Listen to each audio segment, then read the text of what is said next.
of ourselves and the ones we love. So I'm going to bring in Dr. Hyman here. Let's see. Where are you, sir? Says it's waiting. Somebody's asking how Matthew's doing. Matthew's doing good. Thank you for asking. Hello. Hey, how's it going? Hey, Dr. Hyman, how are Good to you? see you. Good to see you as well. Thank you so much for taking the time to Oh do my this God, with my us. pleasure. My I pleasure. am so excited. I'm a big fan. So if you don't know that, if people live, watching right now don't know that, I'm a big fan. Dr. Mark Hyman, you are NYTimes bestseller author, and your book, it has a great name. That book that you made the list with, What the Heck Should I Eat? It's a It good was good. one. It was good. It was good. It's Actually, yesterday I looked on Amazon. I saw my book and Matthew's book were right next to each other on the bestseller list. There we go. There we go. And you are the head of strategy and innovation for the Cleveland Clinic Center for Functional Medicine. So can you explain a little bit for us, for everybody that's new to what functional medicine is, Dr. Hyman, what it is? What is Well, it? for sure. So regular medicine is about treating disease. Functional medicine is the science of creating health. And basically the idea is if you create health, the disease goes away. And it's really, instead of treating all the individual diseases, we treat the system. Your whole body is an ecosystem. And we use very simple methods to take out the bad stuff, put in the good stuff, and let your body heal. So, and the biggest medicine we use is food, which is really why I'm so focused on nutrition, why I wrote previous books, why I wrote the vegan diet, which we're talking about today, because people really need to understand that the single most important thing they do every day to determine the quality of their life is what they eat. It determines their energy, their mood, their sleep, their metabolism, their overall ability to function and be a good parent or be a good spouse or be able to do the work you want to do in the world. And if you don't feel good because you're eating crap, that's the problem. And functional medicine is really this sort of a science of teaching people how to take care of their bodies the way nature intended. Well, let's talk about your new book.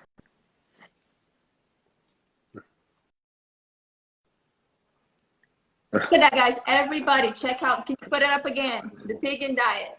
Can we talk about this? I'm like in love with the book because you break things down in such an easy way for us to understand. Sometimes I pick up these books and I start reading it, and halfway through it, I'm like, I can't even grasp what this person's trying to say. All these complicated names, so I end up putting it down. But you break it down in a really cool way. You even break it down the way you break down our systems. Yeah. It's really cool. Can you talk a little bit about just the part of, I'm going to skip a little bit because I thought that was such a cool part of the book of where you go, hey, your immune system, the way your body detox, you just break it down. So what are the main systems that you want to share?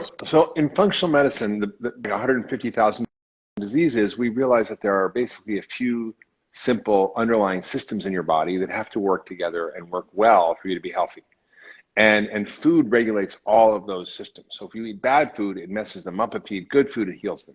So there's your gut and the microbiome, your whole digestive system. That's so core to your health. And everything you put in there has an impact on it. Your immune system, which is how we're dealing with COVID and everything else, it's regulated by what you eat and so many other things. Your energy system, how you make energy from food and breathing, and that creates energy for everything you need in your body. Your detox system, which is how you get rid of waste and toxins, both internal and external, your transportation, circulation systems, and of course your communication systems, which is hormones and neurotransmitters. And then lastly, your structural system, what you're made of, your biomechanical structure, your body, all the way down to your cells. And all those systems can be harmed or healed by the food we're eating, right? So if you're eating a processed diet full of sugar and starch and food additives and sugar alcohols and sweeteners and weird things, it's going to damage your gut microbiome, and that's going to create disease. It's going to make you gain weight. It's going to make you have autoimmune disease. It's going to make you have heart disease, cancer, diabetes. But if you eat a diet that's rich in whole real foods that are full of prebiotics, for example, last night I had a jicama salad, which is really good. Jicama is a prebiotic. You can have probiotics like sauerkraut, and you can use all these wonderful foods to fertilize your gut microbiome. They even love, for example, to eat colorful plant foods like polyphenols that come from cranberry, pomegranate, and green tea that feed the good guys in your gut. So that's just one example of how either food can harm or heal one system, but for every system, it's key. And the immune system right now, we're all worried about COVID. People don't understand that eating sugar and processed food suppresses their immune system, makes them more likely to get COVID. That's why we see 3 times the ICU admissions and deaths in people who are obese as everybody else. We see if your weight starts to go up even a little bit, there's an increasing risk of hospitalization and death with COVID as you get more and more poor metabolic health and overweight.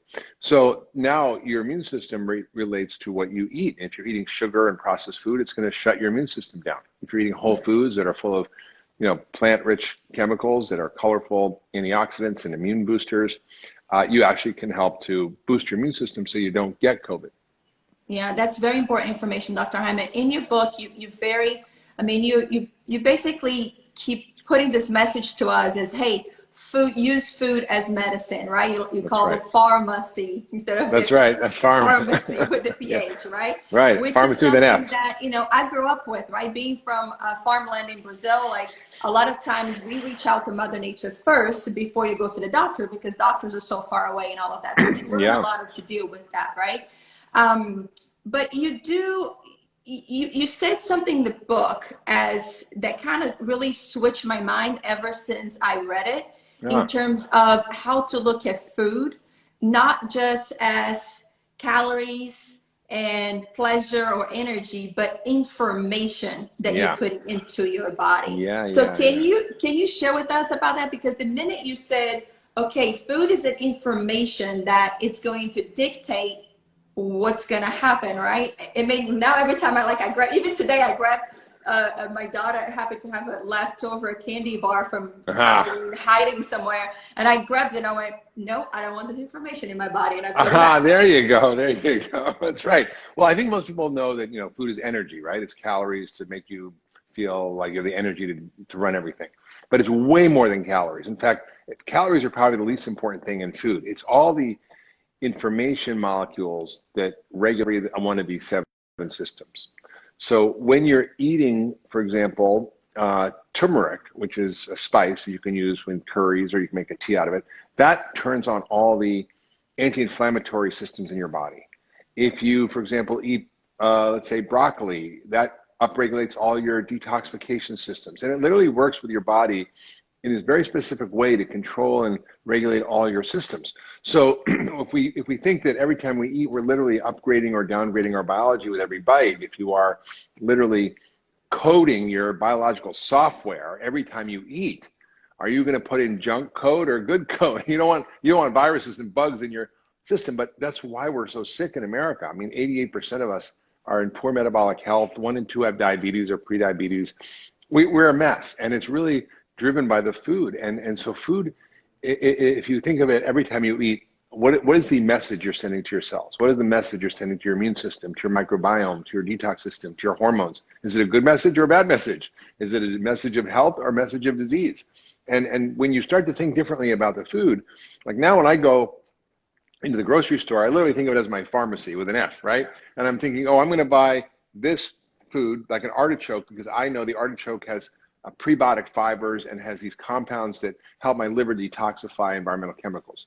Or I'm going to buy, the asparagus because it's also prebiotic, but it also has very high levels of folate. Or I'm going to buy the jicama, like I said, because it's full of a prebiotic fiber. Or maybe I'm going to buy pomegranate because pomegranate has a particular chemical in it that's a phytochemical that when your bacteria work on it, it turns into this other chemical called urolithin A. It's a big word, but basically the idea is that the pomegranate gets converted into something that makes you build muscle. So it literally puts muscle on your body and cleans up all the old dead cells in your body.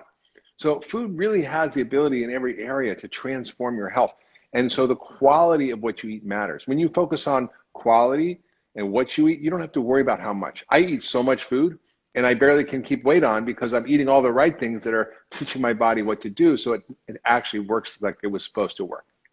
No, it's fantastic. And, I highly recommend for all the young people that are listening to this right now to really pay attention and try to change that mentality about how to look at food and how to also relate as information, because I'm 38 now and I had my shares of health problems, and I wish that I had the information I have now when I was on my 20s, because I know that I would have not had to deal with a lot of things that I had to deal with on the way, right? So Yeah, if you are a young absolutely. person, or if you know a young person, just share this information, because it's really, really important. Let's talk about the name of your book, and you talk about diet wars. It's crazy. It's crazy, Camilla. You know, the people are fighting with each other about what to eat, and the paleo folks hate the vegan folks, and vice versa. And then there's the low fat and the high fat and the keto and the this and the that. And everybody's confused. The average person doesn't know what to do, doesn't know what to eat. And actually, I was sitting on a panel once with a couple of friends of mine. One was a vegan cardiologist, the other was a paleo doctor, and they were fighting. And I was in the middle like this. And I'm like, well, if you're paleo and you're a vegan, I must be pegan. And everybody laughed. And I thought, oh, that was a good joke. But then I actually started to think about it. And I went home and I was thinking about it. And I realized that they're identical, except for one thing, where you get protein, animals or grains and meats. Everything else they agree on. And they're far more in common with each other than what every other American is eating, which is our processed diet.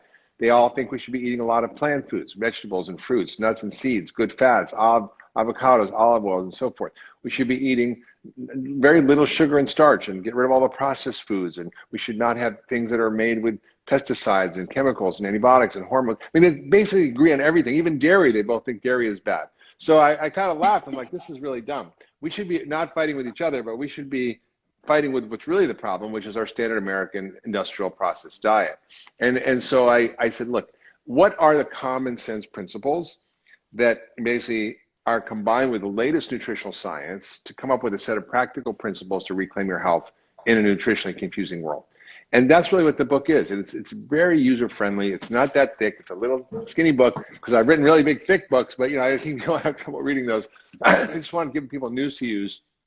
And how do you pick the right quality ingredients for everything you do? So for example, milk is a great example, dairy, and people get confused. So well, should I eat dairy or not? Well, not all dairy is the same. If you're eating a feedlot dairy cow that's Holstein, that's genetically identical to all the other cows, that's bred for a lot of milk production, that's bred to have a certain kind of casein called A1 casein, very inflammatory to the body, causes a lot of digestive issues, autoimmune issues, even cancer. Very different food than, for example, a sheep or goat milk or yogurt, or a cow that's an heirloom cow. I was talking to Deepak Chopra yesterday, and he said, in India when he was growing up, they had a lot of cows, but they were all these Brahmin cows. They were not these modern cows, and they had a very different type of milk that had A2 casein, which isn't inflammatory. So even if you have milk and milk, it's very different. Or if you eat, for example, meat, it's a feedlot cow versus a wild meat like kangaroo meat or even a grass-finished cow, very, very different in how they affect your body. The feedlot meat is inflammatory. The wild meat or the grass-fed meat is anti-inflammatory. It has other benefits. It has more nutrients. It has even phytonutrients. Because if you look at the data now, it's really amazing, Camilla. They're finding that in animals who get to forage on wild food or who eat a lot of plants or grass-fed animals, their meat and milk contains high levels of phytochemicals, which doesn't make any sense because these are plant compounds. So if a goat is eating certain shrubs, it has as much of these powerful antioxidant detoxifying compounds called catechins that are in green tea. So you can have your matcha tea or you can have your goat milk, and they're the same in terms of their benefit, in terms of these chemicals. So we really are just beginning to learn how powerful these foods are and how we need to really focus on the understanding that quality matters. And if you focus on what you eat, you don't have to worry about how much. Well, it's part of why I love about your approach as well, because you are sharing information that, hey, it's not about don't eat meat, don't do dairy, don't do this, don't do that. You're basically saying, hey, this is the information of how to do it the right way. That's right. So anybody can follow, anybody can really, follow depending on what their diet is. And before I get into my next point, which I'm really excited about it, you'll be proud of me because look, I was over here trying to take something out of my mouth because I'm drinking my tea. You'd be proud of me because I'm drinking my tea with my cinnamon stick my fennel seeds inside right here. Oh, good. Oh, that's good. See, those are all the spices are incredibly powerful, full of phytochemicals. I mean, cinnamon helps your blood sugar, and fennel also can help. Yeah, exactly. Digestion. I want to talk to you about something that when I read it, I was literally like, I wanted to jump out of the bed because I've been talking about this for a very long time with the Women of Today community that we have. We've done some lives and we've done a lot of writing about it and a lot of talks about this, of two things that I think is super duper important. Number one is we're all unique. No two of us are the same. So when we're talking about following a certain diet or doing a certain thing, you really need to listen to your body. And then number two is that what you eat affects what we grow and affects the marketplace. You have to make choices that it's going to influence what it's being grown in our country, how it's being grown, what goes into the shelves of the supermarket. Yeah, and totally. we have the power to do that. So can you elaborate on those two topics, please? Yeah, for sure. One? Yeah, so I mean, there really are two fundamental principles of the vegan diet. One is food is medicine and food is information. That's the most important people understand, and quality matters. The second is personalization, meaning we're all different. So what works for one person might not work for another person. Some people are severely carbohydrate intolerant. If you look at a bagel, you're going to gain weight. Other people can metabolize carbohydrates better. And if the people who aren't tolerating to eat them, they're going to get diabetic.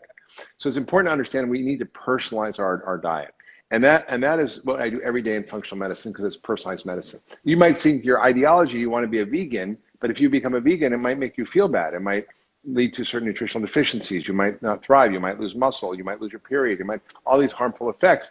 Another person can be vegan and actually do very well. So rather than, be stuck on a belief or an idea of what works for you, you should listen to your body.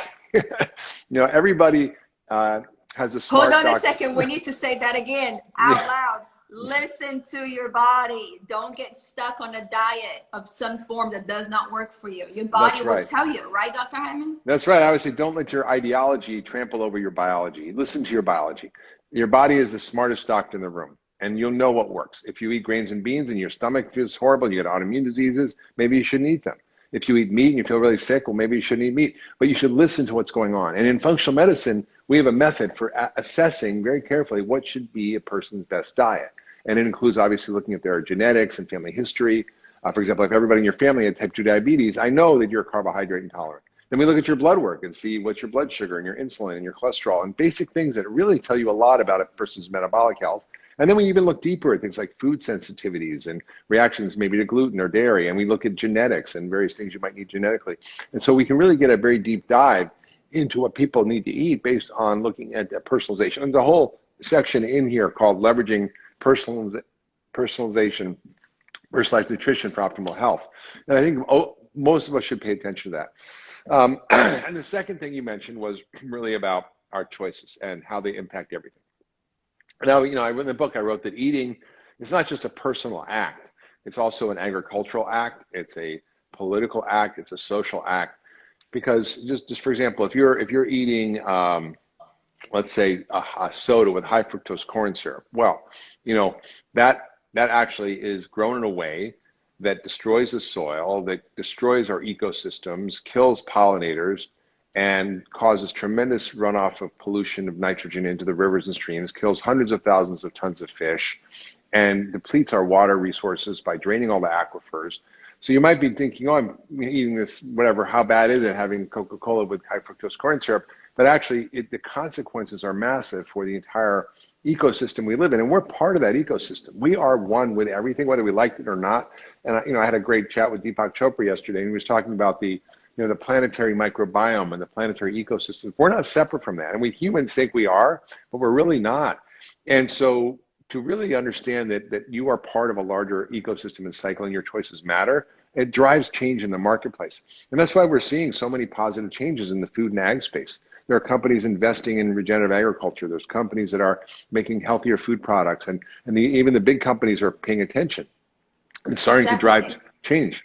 And in the reality is a lot of people say, well, the big corporations will not do anything. Well, they don't care kind of thing. The reality is some of them don't, but a lot of them are, as you're saying, starting to care and wanting to do that change. So, when I was part of the food company, Yummy Spoonfuls for Kids, I was in the room with all the Walmarts and the Targets and the Krogers and the H-E-B's, big companies, national companies, with the people that make the decisions, and they are ready to make those changes. They're wanting to make the changes. They're like, please give me those things.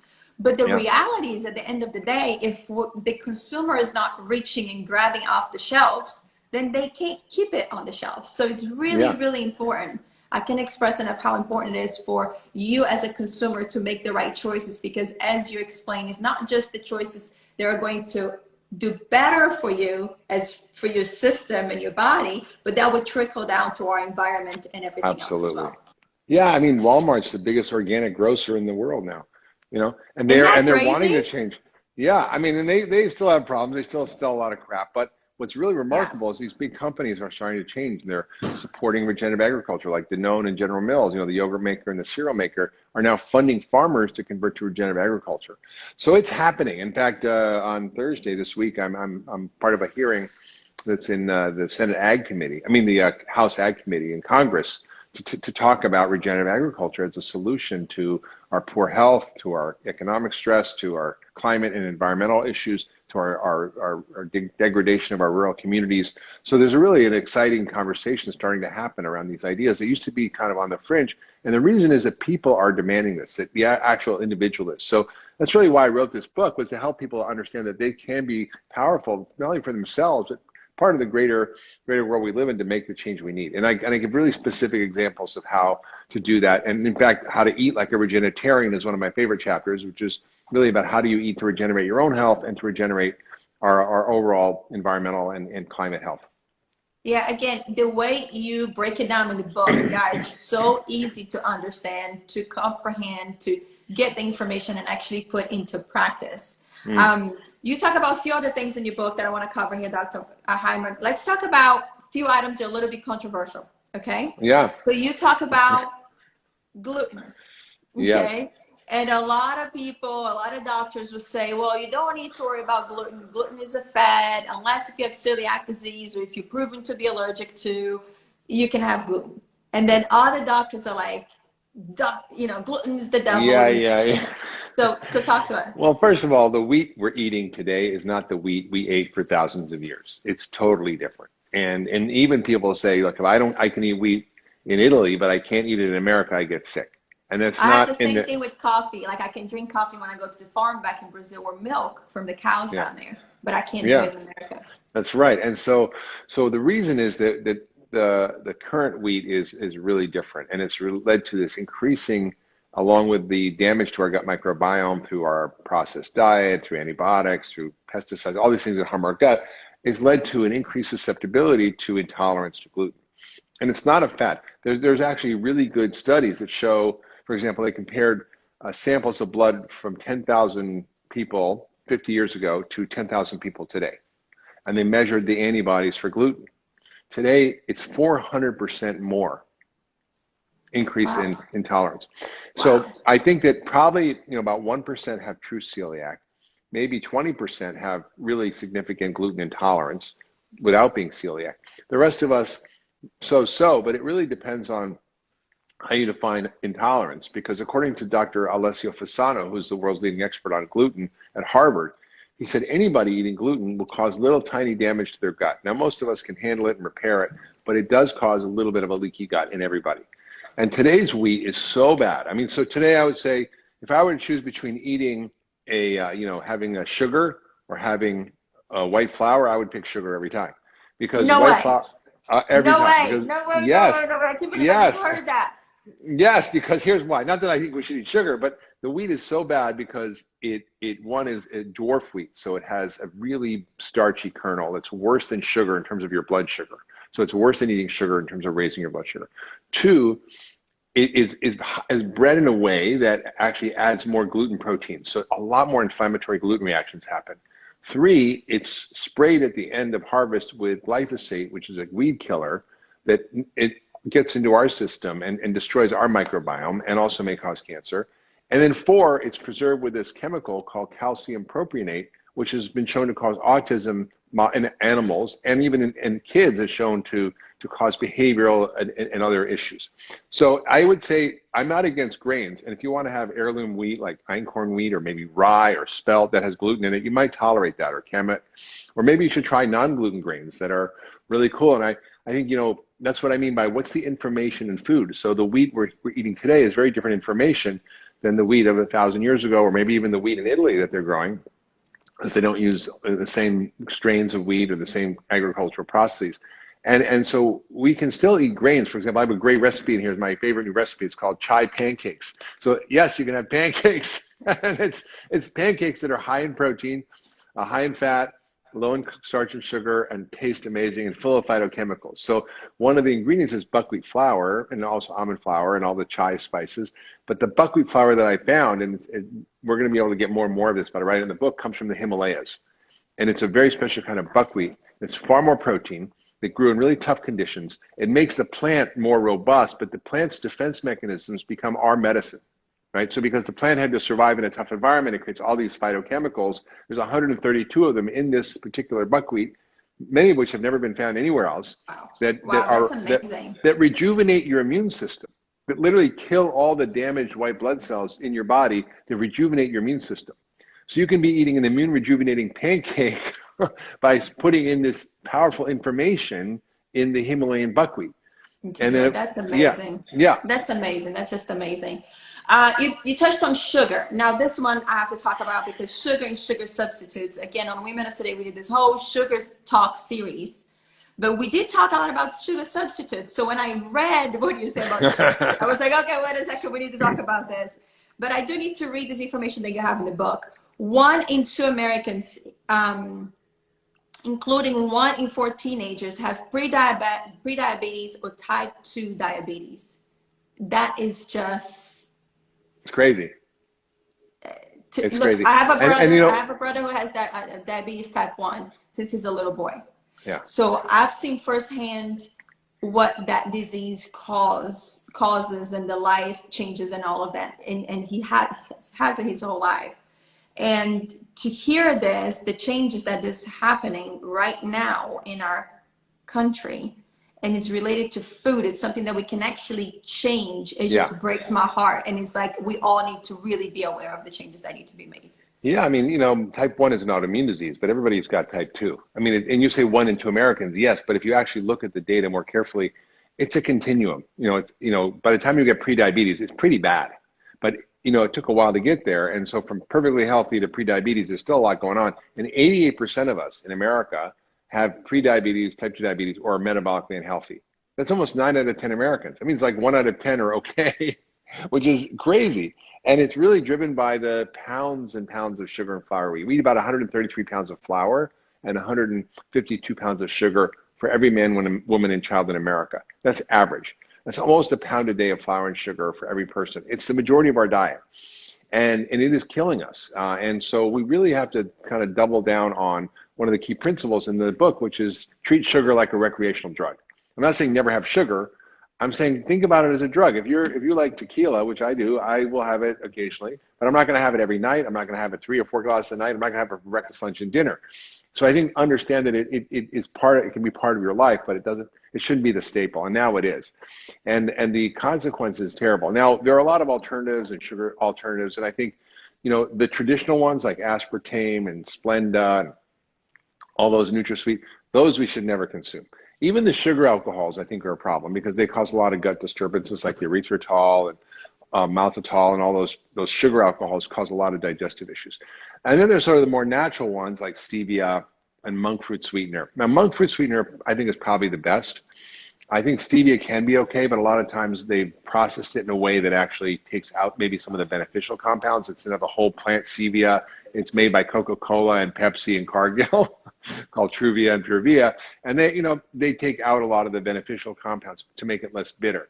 So I think a little bit is fine, but I would say if you're eating a whole foods rich, plant-rich diet, not plant-based, but plant-rich diet, if you're eating good 90% of the time, having a treat once in a while is not terrible. And I would just enjoy real food. Yeah, but you talked about like the monk fruit is good.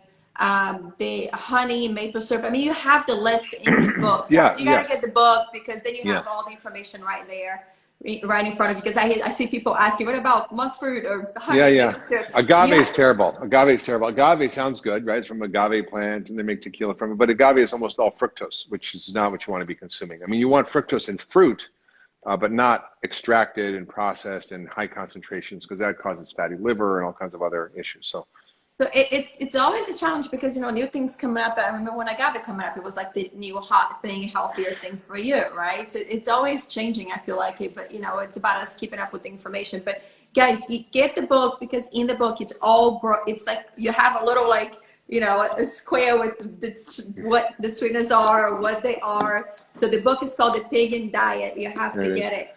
It looks backwards, but you can get the idea. The Pagan Diet, yes. Do you have a couple more minutes for a couple more questions, Dr. Yeah, maybe Hyman? one or two more. Yes. Okay, so let me see over here because I know people were talking or asking here in the comments about supplements. Can you address that? Yeah, for sure. You know, I always say, you know, listen, I don't think anybody needs supplements, but only under certain conditions.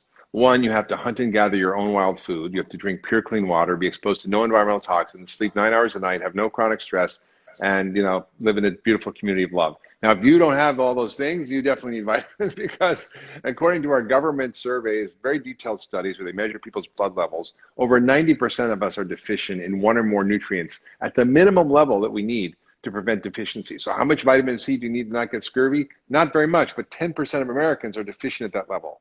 50% are deficient in magnesium. 90% are deficient in omega-3 fats. 80% are deficient in vitamin D. And now, more important than ever, even zinc and iron, others are very common deficiencies. And partly because we're eating processed food, partly because our soil is lost all of its organic matter, which means it can't extract the nutrients from the soil we need. Partly because, you know, we've hybridized the food to be good for transport and storage, but not for nutrient density. So there are a lot of reasons. But if you look now what happens with COVID, the people who are getting really sick and dying are the most nutritionally depleted. Even vitamin D is such a great example. If your vitamin D level is low, you're 80% more likely to end up in the hospital and die. If your vitamin D level is high and good, you're 94% less likely to end up in the ICU and die. That's the same result as you get from that vaccine. And there's no risk to it. I think personally, and even Anthony Fauci takes the vitamin D and takes the zinc. If it was me in charge, I would say every man, woman, and child in America should get their vitamin D levels up to at least 50, and we're going to provide free vitamin D to everybody in the country. That would dramatically reduce the severity of the disease, the ICU admissions, the hospital admissions, and prevent people maybe even from getting it. So do I think people need vitamins? Yes. And I think a vitamin D, a multi, and a fish oil for most people is pretty basic. If you want to get a little more fancy, you can add a little magnesium because a lot of us fill in magnesium, maybe probiotics. But it doesn't have to be a huge amount of stuff. You just need the basic things in order to really upgrade your biology. Because, you know, you have 37 billion chemical reactions happening every second in your body. How do those reactions, it's crazy, right? How do those reactions happen? They happen because there's a catalyst or a helper. It's called an enzyme. And each one of those helpers needs a helper. And those helpers are vitamins and minerals. So that's what they're for. And they do hundreds of things. You take a drug, it works on one pathway, right? You take a vitamin, it may work on hundreds of different enzymes. Like magnesium works on 300 different enzymes. So vitamin D regulates many genes and hundreds of different chemical processes in the body. So that's really the important take home here is that we need to upgrade our health by improving the quality of our diet. We should all take a few supplements. We should all be connecting with each other and loving each other because that is good medicine. And if we do all these things, and obviously the usual exercise and sleep and so forth, we can improve our immune systems and be better able to handle this COVID issue. Yeah. Dr. Hyman, I really, what I love the most about the approach you've taken in this book is, again, you're not saying one way or another way. You're including everybody. You're also educating how the food chain helps with the environment and how we make our, you know, our planet better for all of us. That's right. In it. That's right. And I love your take, just like you say, it is not about, and you say in the book, it's not about being 100% pure, which is something I always say too. Yeah. Like, you know, I eat my dessert too and all of that, but do good 90% of the time. And for the other 10, your body will be able to process that stuff and, you know, and do well. So I love the book. I highly recommend for you guys that are watching, go get it. It's an easy read, as you say. It's not a big fat book that you can't understand the words. And there's a lot of great recipes too, so you got that too. Exactly. So I'm going to be trying some of those. We'll share some of those. Try the brownies. Ooh, got to try that. All right. Yes, Well, thank you so much for taking the time. Really appreciate it, guys. Check it out, The Pagan Diet. Dr. Mark Hyman, thank you. Thank you, Camilla. We'll see you soon. See you soon. Bye. Bye. Guys, that was awesome, wasn't it? I mean, we just spent together a little bit over 30 minutes and we just gained so much more information on how we can do better for ourselves. I learned so much, and I think that from the book, one thing that really stuck with me is looking at food as information instead of just, oh, calories or energy or this or that. It's information, like just like a computer, I would say, or I don't know, like fuel that you're going to put in. What that information is going to dictate my body to respond on. A lot of you guys are asking to save this. I will save this. It will be up on Women of Today website as well. And if you guys have any more questions, or if you want to see any more lives like this or information like this, send us a DM and we'll make sure to do more. I'm sending you guys your very, very best, my very best, and my love. Y'all stay strong during these times, and I'll see you very soon. Okay? Beijos. If you want to watch this later, it'll be on womenoftoday.com website. Okay? Beijos. Bye, guys. Let's see.